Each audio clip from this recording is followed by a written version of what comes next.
ఆరోగ్యశ్రీ వైద్యం అందక చాలామంది పేదవాళ్ళు ఇబ్బందులు ఒకవైపు పడుతూ ఉంటే, మరొక వైపు ఈవెన్ లేటెస్ట్గా కూడా చూసాం. ఎక్కడ చూసిన ఇదే పరిస్థితి.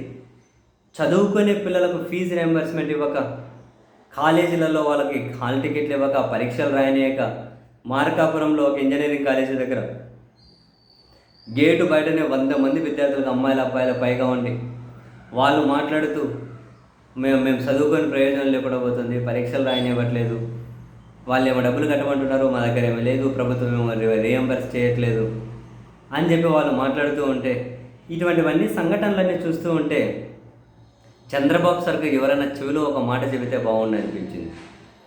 ఇంతకుముందు అన్నారుగా, మేము అధికారంలోకి వస్తే సంపద సృష్టించి ప్రజలకు పంచుతాము అని చంద్రబాబు గారు అన్నారు. అవే ప్రశ్నలు ఇప్పుడు ఆయనకు ఎదురవుతూ ఉంటే, సంపద ఎట్లా సృష్టించాలో ఎవరైనా నాకు చెవులో చెప్పండి అన్నారు. వచ్చేవారిని చెవులో చెప్పండి అన్నారు.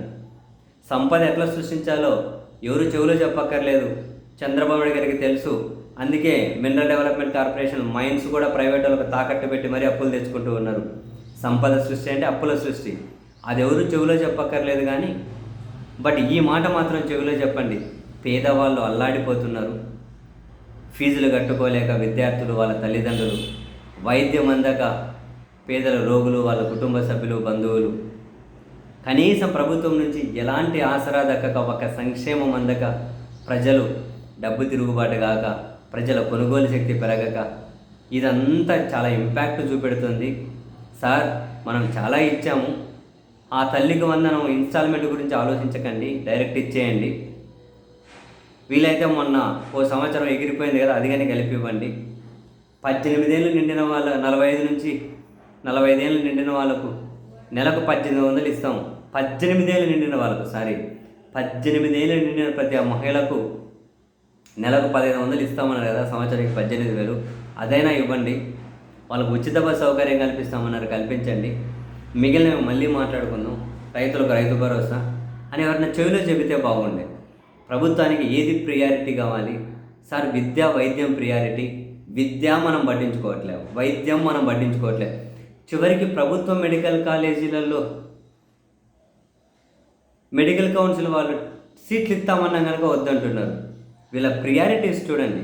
సార్ నోరు తెరిస్తే భూములు, అమరావతిలో భూములు ఇంకో 40 ఎకరాలు, అమరావతి 1,00,000 ఎకరాలు, అమరావతిలో భూముల రేట్లు పెరుగుతాయి, అదిగో ఆ కంపెనీ వస్తుంది, భూమి రేట్లు ఇన్ని కోట్లు పెరుగుతుంది, అదిగో ఈ కంపెనీ వస్తుంది, భూమి రేట్లు ఇంత పెరుగుతుంది. ఒక ముఖ్యమంత్రి నుంచి నోరు తెరిస్తే భూమి రేటు. ఏంటిదంతా? ఎవరైనా చెవిలో చెప్పండి అబ్బా చంద్రబాబు సార్కి. ఏంటి ప్రియారిటీ, ఏం కావాలి? ఒక నాయకుడిగా మనం ఇప్పుడు 15 ఏళ్ళు ముఖ్యమంత్రిగా చేశామని కదా. ఇప్పుడు రాజశేఖర రెడ్డి గారు 5 సంవత్సరాలు ముఖ్యమంత్రిగా చేశారు. ఇప్పటికీ రాజశేఖర రెడ్డి అనే పేరు వింటేనే ఒక వైబ్స్ వస్తూ ఉంటాయి జనానికి. రాజకీయంగా తనను వ్యతిరేకించే వాళ్ళకైనా అబ్బా నాయకుడు అంటారు. ఎందుకంటే ప్రజలకు కనెక్ట్ అయ్యే నిర్ణయాలు అమలు చేశారు, ఎగ్జిక్యూట్ చేశారు. అటువంటి నిర్ణయాలు తీసుకున్నారు, ఎగ్జిక్యూట్ చేశారు, అమలు చేశారు. ఈ 11 నెలల్లో ప్రజలకు పనికొచ్చే నిర్ణయం ఒకటి చెప్పండి అబ్బా నాకు. ప్రజలకు పనికొచ్చే నిర్ణయం, గ్యాస్ అన్నారు, సిలిండర్ ఒకటి. ఎవరికి ఇచ్చారో తెలియదు. ఆ ఇచ్చిన వాళ్ళకు మళ్ళీ సబ్సిడీ ఇచ్చిన వాళ్ళకి డబ్బులు మళ్ళీ వాళ్ళకి అకౌంట్లో క్రెడిట్ అవ్వలేదు. ఇంకేమి ఇచ్చారు? ఒక్కటి ఇంకేమైనా చెప్పండి. అలివి మాలిన సంక్షేమం ఇస్తామంటున్నారు, మళ్ళీ ఇచ్చామంటున్నారు. మనం ఇచ్చిన సంక్షేమాన్ని ప్రచారం చేయండి అంటున్నారు. ఏం ప్రచారం చేయాలో తెలియదు.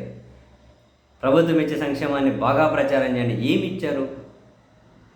అసలు మరీ ముఖ్యంగా విద్యా, వైద్యం గాలికి వదిలేస్తే అట్లా ఎంతమంది ఇబ్బంది పడతారు, ఎంతమంది బాధపడతారు, ఎన్ని కాంప్లికేషన్స్ ఉంటాయి. మనం చూస్తున్నాం, రోడ్డు మీద నిలబడుకుంటున్నారు విద్యార్థులు పరీక్ష రాయలేకపోతే. ఆసుపత్రికి వెళ్ళి మళ్ళీ ఆరోగ్యశ్రీ లేదంటే ఉసూరుమని వెనక్కి వస్తున్నారు ప్రైవేట్ ఆసుపత్రిలో వైద్యం చేయించుకోలేక. ప్రాణాలకు గాల్లో పెట్టుకోవాలా వాళ్ళు? ఎంత దారుణం అసలు. ప్రభుత్వం ప్రియారిటీ ఏం కావాలి? పత్రికలు తీస్తే, టీవీ ఛానళ్ళు చూస్తే, న్యూస్ ఛానళ్ళు చూస్తే, పత్రికలు తెరిస్తే వీళ్ళు మాట్లాడితే అమరావతిలో భూమి, అమరావతికి అప్పు, అమరావతిలో ఇది, అమరావతిలో నీళ్ళు ఎత్తేస్తున్నారు, అమరావతిలో నీళ్ళు రాకుండా ఆనకట్ట కడుతున్నారు, అమరావతిలో 2,000 ఎకరాలు. ఇంతే. అమరావతిలో భూముల రేట్లు పెరుగుతాయి. ఇంక ఇవి లేదు అంటే జగన్కు సిగ్గు లేదు, జగన్ సైకో, జగన్ చేత కాదు, జగన్ దద్దమ్మ, జగన్ కథ అది, జగన్ నవ్వుతాడు, జగన్ ఏడుస్తాడు, జగన్ కూర్చుంటాడు, జగన్కు 11 ఇచ్చిన సిగ్గు లేదు, జగన్కు మానం లేదు. ఇవి వద్దే జగన్ తిట్టడం, లేకపోతే అమరావతిలో భూముల ధరలు ఎంతో రాసుకుంటూ పోవడం. ఇంకేమైనా కనిపిస్తాయండి మీకు ఈ రెండు కాకుండా?